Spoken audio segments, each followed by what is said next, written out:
Welcome back to the channel. Today, we're diving into the dark, twisted, and addictively dramatic world of Black Rabbit.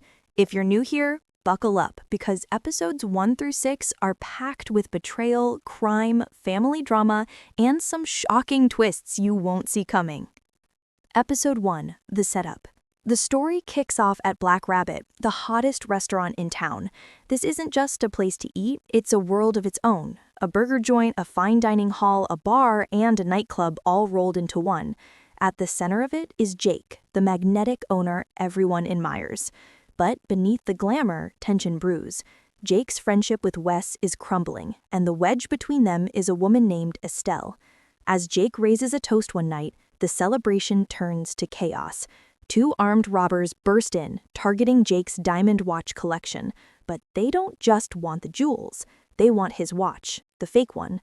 Jake refuses. Guns rise, voices crack, and Wes steps in to calm things down. Suddenly, cut to 1 month earlier. The rabbit is on edge, prepping for a visit from the New York Times food critic. Jake stresses over every detail, while his manager Mel insists everything's under control. His bartender Anna, however, is raising red flags. She's been stumbling, drunk, but Jake ignores it. Meanwhile, Jake's brother Vince is spiraling. He's a drunk, a junkie, and a gambler wasting away in casinos. When a pawn deal over their father's coin collection goes wrong, Vince accidentally kills a man. Back at the restaurant, Jake juggles the critic's visit and raising his teenage son Hunter. But his world is about to collide with Vince's again. Vince turns up begging for help, and despite hesitation, Jake buys him a ticket back to New York. The staff whispers. Vince once owned the rabbit, before nearly burning it to the ground. On critic night, disaster looms when Anna bails. Jake fires her and scrambles behind the bar. But just when everything seems doomed, Vince steps in. The night is saved. The critic leaves impressed, and the team celebrates. For one brief moment, it feels like old times. Jake, Wes, and Vince, a trio once inseparable. Jake even offers Vince a job behind the bar. Back to the present. In the robbery, Wes is shot while trying to mediate. Jake stares in shock as the thieves close in on his watch. Episode 2, Family Ties and New Enemies. We flash back to the rabbit's origin story. Years ago, Vince discovered the space and dreamed big. Jake, his brother, backed him, but they needed money, which brought Wes in as an investor. Now, after the critics' rave review, Jake's ambition grows. He wants to open a new restaurant at the iconic Four Seasons pool room, but this time without Vince or Wes. He confides in Estelle, and sparks fly. Elsewhere, Vince tries reconnecting with his estranged daughter Jen, a tattoo artist. Their bond is fragile, but he promises to stick around. Then, a blow. The family house, their only real asset, drops in value after a violation is discovered. Vince panics. He owes loan sharks $140,000. Jake is also furious. He needs the sale for his pool room project. Tensions explode across the board. Anna attacks Jake and Roxy, the chef, on TikTok. Wes demands Estelle's time for his own career, resenting Jake's closeness to her. The loan sharks grow impatient. Junior, reckless and hot-headed, is warned by his father Mancuso to stop messing with Vince. But Vince is running out of time. He gambles again and loses. His punishment? They cut off his finger and threaten Jen.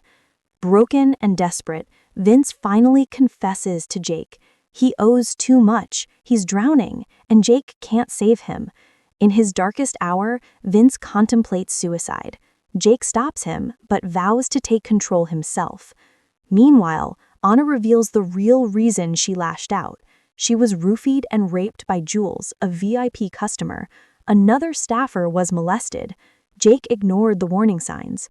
Roxy listens in horror, but Anna insists it's too late for apologies. The episode ends with Jake meeting Mancuso. The deal is clear, $20,000 a week. Miss one payment, and the rabbit is gone. Episode 3, The Benefit Scam. 2 years earlier, Vince paralyzed a staffer in a reckless stunt. Jake secretly bought him out of the rabbit, severing their partnership.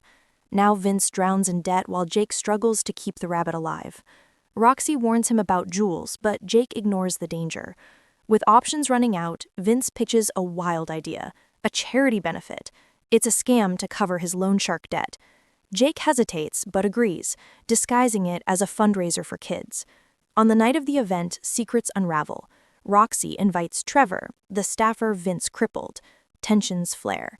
Vince pretends the benefit is about redemption, thanking Jake with teary sincerity. Jake can't bring himself to tell him the truth. Meanwhile, Wes brings Jules to the party, enraging Jake. Jules provides bad coke and Mel overdoses. Chaos erupts. Jake finds CCTV proof that Jules drugged both Anna and Mel, but instead of turning it in, he hesitates. Outside, Vince spirals again. Guilt eats at him. In the final moments, we see Babbit, the loan shark, watching Jen from his car. Episode 4, Anna's tragic end. Roxy goes public, sabotaging Jules' art gallery. Jake scrambles to contain the fallout after Mel's overdose hits the press.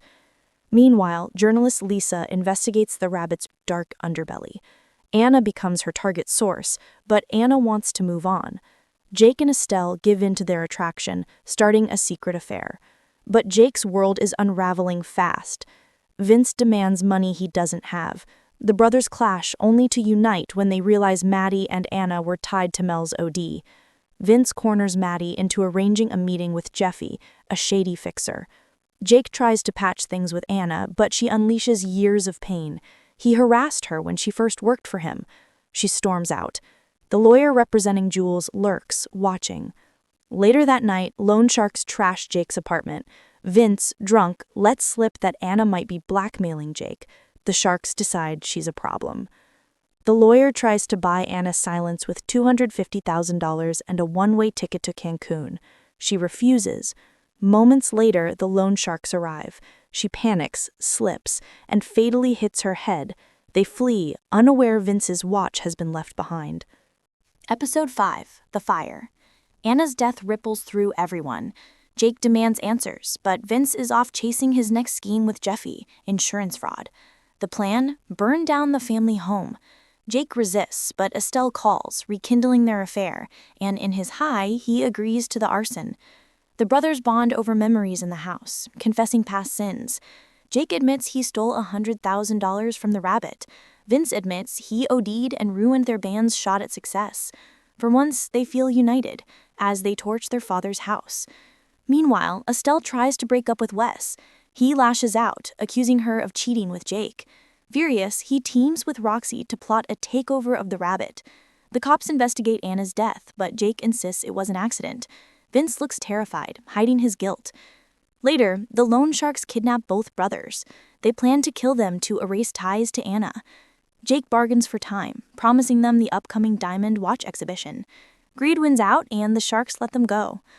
But Jake is done with Vince. He tells him to disappear. The brothers brawl, then walk separate paths. Episode 6, The Heist. We flash back to the Friedken brothers' childhood. Their father once gave them fake Rolexes, a cruel reminder of what they'd never have. Now, Estelle leaves Wes and runs to Jake. He comforts her, but trouble is already brewing. At the Anna Memorial, Detective Seung requests CCTV footage. Jake lies, claiming it's already deleted. Campbell, Jules' lawyer, arrives with $500,000 to make sure Jake really erases the footage. Jake takes the deal. Mancuso cancels the robbery, but Junior has other plans. During the diamond exhibition, Wes and Roxy stage a hostile buyout of the rabbit. Jake is blindsided, betrayed. Meanwhile, Junior convinces Babbit to help him rob the watches anyway. They kidnap Vince, dragging him into the plan. The heist unfolds in chaos. Junior takes Tony, the chef, hostage. Vince steals the watches, but also demands Jake's fake Rolex, payback. Wes, trying to be a hero, is shot. The guard accidentally kills Tony. Vince, unmasked, kills Junior. In shock, he grabs the watches and runs. Jake is left reeling, betrayed by his brother, his friend dying at his feet, and the rabbit spiraling out of control.